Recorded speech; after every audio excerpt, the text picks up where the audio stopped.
Outro tema bastante controvertido no plenário do júri, no tribunal do júri, é a utilização de carta psicografada. Pode, não pode? Temos precedentes no país, acho que um precedente em Londrina, que eu me lembro bem, e um de Porto Alegre. E como é que você veja isso, Malavasi, uma carta psicografada no plenário do júri? Como eu entendo que eu falei no segundo bloco, nós temos, constitucionalmente falando, nós temos o amplo direito de defesa e o pleno direito de defesa assegurado no tribunal do júri. Isso está nos direitos fundamentais do cidadão acusado. Portanto, a defesa pode. A defesa pode tudo dentro da ética processual pré-estabelecida no devido processo legal. Mas, como cidadão, agora falo como cidadão, acredito que uma prova nesse sentido, eu se fosse jurado não a aceitaria. Eu se fosse jurado não a aceitaria. Mas, como advogado, que sou e morrerei advogado, se uma vez este tipo de possibilidade probatória viesse a um processo que eu estou defendendo o acusado, eu efetivamente utilizaria sim. Mas não sei a que ponto, qual metodologia a ser empregada na verbalização da linguagem no Tribunal Popular para utilizar esse tipo de prova. Nós temos precedentes sim, e me parece inclusive em Porto Alegre que o réu foi absolvido. Não sei se apenas e tão somente com base nesta prova, mas as notícias nos dão conta que ele foi absolvido. Exatamente. O grande problema desta prova é a observância do preceito constitucional que assegura o contraditório. Como é que eu vou fazer o contraditório? Exatamente. Inerente, né? Temos que ter o mesmo interlocutor que captou uma vontade, ele teria que estar ali para a gente reperguntar. Exatamente, eu ia dizer isso. Como que eu vou exercer o contraditório constitucionalmente assegurado? Porque o direito ao contraditório é um corolário do devido processo legal. Sem sombra de dúvida. Como que eu vou reperguntar numa situação posta dessa magnitude? Eu não tenho condições. Aí está o problema. Então, poder-se-ia cogitar-se até numa inconstitucionalidade da prova. Claro. Tornando-a prova ilícita. Prova ilícita. Dá para trabalhar um monte de coisa. É interessante. É interessante. É que o júri tem essa amplitude, essa flexibilidade de provas e, portanto, de atuação da defesa, por isso que isso acontece.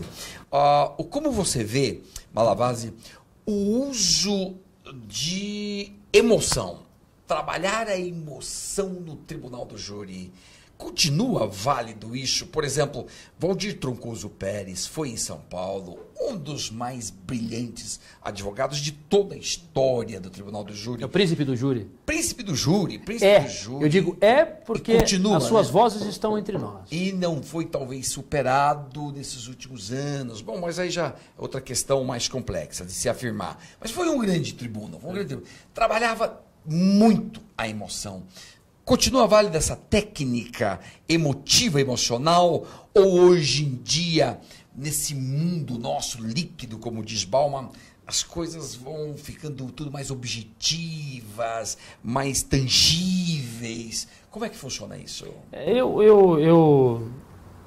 Eu presenciei Valdir, né? Portanto, era um ícone para todos nós, apaixonados pelo Tribunal do Júri. Quando Valdir Troncoso Pérez vestia a beca, era sinônimo de show. Portanto, a emoção hoje no Tribunal do Júri, não obstante os tempos modernos, não obstante o pragmatismo, não obstante a objetividade do mundo moderno, eu acredito que sim, em determinadas ações penais, não em todas, mas em determinadas ações penais, eu acredito que a emoção ainda possa agregar um resultado mais positivo, aquele que também tem efetivamente, não só a emoção vai absolver ou vai condenar alguém, mas a emoção pode agregar um resultado, um viés diferenciado dentro da perolação do debatedor. Portanto, eu sou uma pessoa emotiva e às vezes eu deixo transparecer a emoção transborda durante a verbalização no plenário do júri. Portanto, a gente coloca o coração, sim. E quando colocamos o coração e acreditamos na tese sustentada, eu acho que o resultado agregatório é mais provável de se tornar realidade. Outro tema bastante controvertido é o homicídio passional, né? O crime, a morte passional, matei por paixão. E isso, vez por outra, vem para o tribunal do júri, a polêmica continua. Antigamente era mais tranquilo, que o homicídio passional absolvia, ou no mínimo dava um homicídio privilegiado, era mais tranquilo. Hoje em dia já tudo está bem controvertido, porque essa história de paixão, quem ama não mata, etc. e tal, e que então essa deveria até ser um homicídio qualificado. O que é que você pensa sobre toda a história do homicídio passional? Amor e paixão no banco dos réus, né? Amor e paixão no banco dos réus, isso. Nós temos um caso famoso no litoral do Rio de Janeiro, precisamente não foi em Cabo Frio, foi em Arraial do Cabo, o caso Doc Street. Doc Street. Acusado de ter ceifado a vida de Ângela Diniz. Ângela Diniz. E lá, depois Lindomar Castilho. Exato, Lindomar Castilho. Matou, exato. Matou Eliana de Gramont. Drummond, não é? Não, Eliana com certeza. Mas Doc Street foi paradigma do passional. Exatamente. E quem leu A Defesa Tem a Palavra, de Evandro Lins e Silva, sabe do que eu estou falando, né? Lá ele declara como foi a sua defesa, a estratégia defensiva, e efetivamente Doca foi absolvido, né, no primeiro julgamento. No segundo julgamento ele foi condenado, parece-me que a 15 anos. Houve, eu não sei qual a razão, o Tribunal de Justiça do Rio de Janeiro encaminhou a novo julgamento, e aí depois também não foi defendido mais por Evandro Lins e Silva. No primeiro momento, não. Mas os tempos mudaram, né? Os tempos mudaram e mudaram bastante. Evidentemente que, antigamente, um homicídio passional levava ao privilégio, né? Ou até a antiga tese de legítima defesa da honra. A antiga tese, por que eu digo antiga tese da legítima defesa da honra? Eu nunca tive, hoje, no mundo moderno, uma possibilidade de sustentar uma tese de legítima defesa, uma tese exculpante de legítima defesa da honra. Né? Que honra hoje é mercadoria barata, que voam e alcançam os balcões das cidades desvairadas. Hoje não. Hoje, com a mudança de hábito, o avanço da própria tecnologia, hoje o homicídio passional, que o senhor coloca muitas vezes qualificado por ciúmes, por exemplo, mas a jurisprudência é dividida nesse sentido. Bem dividida. Aliás, bem dividida nesse sentido. Os ciúmes, é possível os ciúmes tornar-se um motivo torpe? Na minha concepção, não. Porque a torpeza é repugnante, é vil, é abjeto. Portanto, eu sempre sustentei que os ciúmes, amparado em precedentes de nossos tribunais, que os ciúmes não qualifica o homicídio passional. Mas, realmente, a defesa de um caso de homicídio passional nos dias atuais é mais difícil hoje do que antigamente, na minha concepção. Claro, porque normalmente, por detrás do homicídio passional, do alegado, está sempre um machismo. E normalmente é o homem que mata. Normalmente. Pode uma mulher matar alguém por paixão, mas normalmente é o homem. E o homem, toda essa carga machista de posse, possessivo, não é minha, não é de ninguém, pai, mata a pessoa. É isto que dá uma conotação hoje pesada para essa tese do passional. E por isso que a defesa fica mais complicada. Por conta da própria espiritualidade do macho. E, portanto, hoje fica muito complicada a defesa, professor Luiz Flávio, de um homicídio passional. De uma tese. De uma tese, sustentar essa tese. E conseguir, por exemplo, uma tese intermediária, que seria uma tese do homicídio privilegiado. Né? Relevante valor moral social é um dos pressupostos do homicídio privilegiado. Portanto, fica muito difícil para que a defesa comprove este fato, porque aí há a inversão do ônus da prova. Havendo a inversão do ônus da prova, a defesa que tem que comprovar. O Ministério Público está na dele, comprovando, porque aí já está comprovada, nessa tese do privilégio, já está comprovada tanto a materialidade quanto a autoria. Porque o réu confessa. Eu matei, mas eu matei por relevante valor moral social, ou social.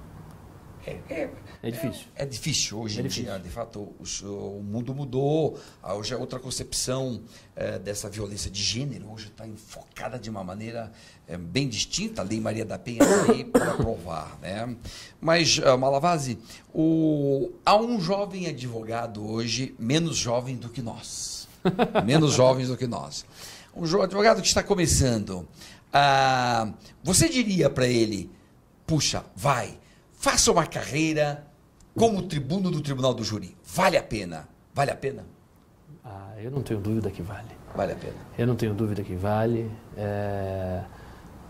Para aqueles que são apaixonados pelo Tribunal Popular, para aqueles que são apaixonados pelo Tribunal do Júri, eu digo, aquele jovem advogado mais jovem do que nós, eu diria, se é este o objetivo, com coragem, com destemor e com lealdade, vá que vale a pena. Vale a pena.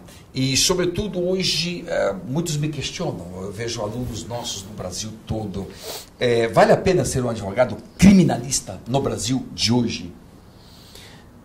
O início, hoje em dia, está muito complicado. Né? O início, montar um escritório e exercer esse munus público maravilhoso que é o exercício da advocacia, é muito difícil. É muito difícil sobreviver dela. Por quê? Porque aquele que tem condições de contratar um advogado, não vai contratar um advogado... Estamos falando de júri. Vamos exemplificar o Tribunal do Júri. Aquele que tem condições não vai contratar um advogado recém-formado. Aquele que tem condições vai contratar um advogado experimentado. Um advogado que tenha experiência. Portanto, realmente é muito complicado e muito difícil iniciar-se uma carreira no âmbito geral do direito penal sozinho.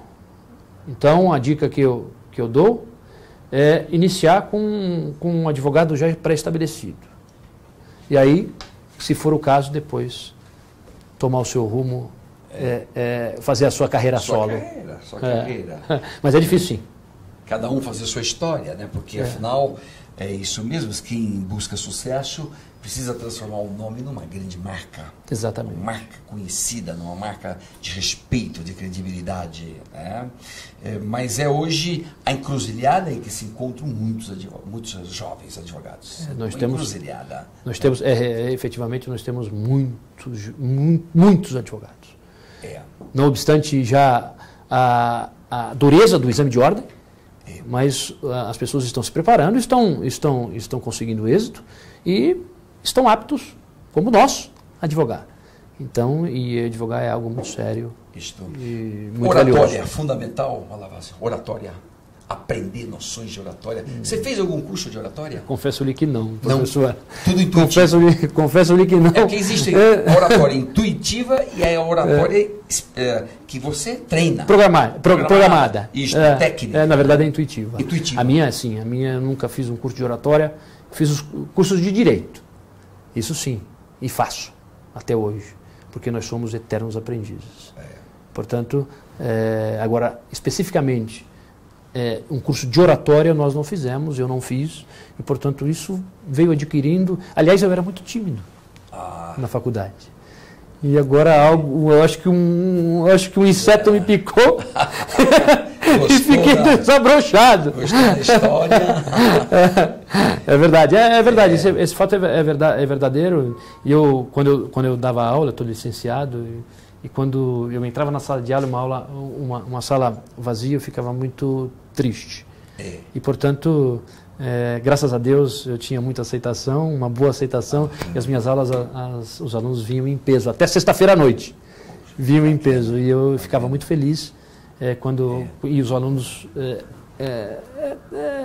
interagindo conosco. Né? Sabe que ontem nós fizemos aqui um mini curso, um curso rápido, com uma grande professora de oratória, uma fonoaudióloga também, e ela falava dos requisitos e do que você pode conseguir. Claro que falar é um pouco de dom, um pouco de jeito para falar, um pouco tudo. Mas ela explicava ontem as vantagens de saber algumas regrinhas técnicas, uma coisinha ou outra, mas como ajuda. Que é de ser aprimorado, né? E aí você vai aprimorando sempre. É verdade. Mas se não recebe a dica técnica, claro, você tem que ir descobrindo por si só. Por si só. Ao longo dos anos, vai descobrir, né? Mas então, a conclusão dela é: junte seu talento, com a técnica, seu dom, mais as dicas técnicas. Aí o impulso é rapidinho. Olha que interessante. A dica dela, nós até vamos colocá-la aqui no ar, no nosso Atualidades do Direito. Ela vai começar a treinar as pessoas que queiram. Né? Olha que treinar interessante. Os advogados. E é interessante, porque principalmente o criminalista tem que falar. Tem que falar. Tem que falar. Eu sempre sustentei, aliás, a minha dissertação de mestrado, um dos pontos da minha dissertação de mestrado é a efetividade da advocacia nos tribunais. É isso daí. E eu sustento oralmente todos os meus recursos. Vai ao tribunal e sustenta todos. Todos aqueles que são admitidos, evidentemente. Exatamente. Né? Exato. Todos os recursos de ações constitucionais da mesma forma. Sustento tudo. Fundamental. Vimos isso no julgamento do mensalão. Alguns advogados muito bons, falando bem e tudo. Outros não tão bem e tal. Não tinha ali faltou um pouco. A verve. Faltou. A verve. Em alguns faltam. Outros também estão bem. Se bem que no final, no mensalão, entre mortos e feridos, todos ficaram mortos. Né? É verdade. Praticamente. É verdade. Não sobraram feridos. Praticamente todos. É verdade. Todos mortos. Mas em suma, ok. Palavazzi, um prazer enorme de tê-lo aqui conosco no nosso Tertúlias Criminológicas. Sempre aqui é gratificante para nós receber gente que tem essa experiência, que vai transmitindo essa experiência para outras gerações. Então, em suma, fica aqui o nosso registro de prazer, de satisfação e, assim que puder, em outras oportunidades, aqui estamos, sempre à disposição. E eu da mesma forma, eu que sinto-me muito honrado pelo convite de estar aqui com o professor Luiz Flávio e estarei sempre aberto para outros convites e virei com muita satisfação, professor. Muito bem. Então, fechado, fique atento, até a nossa próxima Tertúlias Criminológicas. Até lá!